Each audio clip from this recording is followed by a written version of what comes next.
rápido. A ver, ¿quién es el niño que quiere dulce? ¡Yo!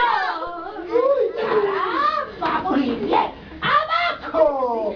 Muy bien, ahora sí, pilas. ¿Quién es el niño que quiere gelatina? ¡Yo! La señorita de atrás, muy bien. ¡Abajo! A ver, rápido. Escuchen bien, ¿ah? ¿Quién es el niño más estudioso? Estudioso, miren este pequeñito estudioso. ¡Abajo! Rápido, ahora sí se va. ¿Quién es el niño más burro? ¡No te tú! ¡Me acabas de decir que eres estudioso! A ver, vamos, ahora sí se va.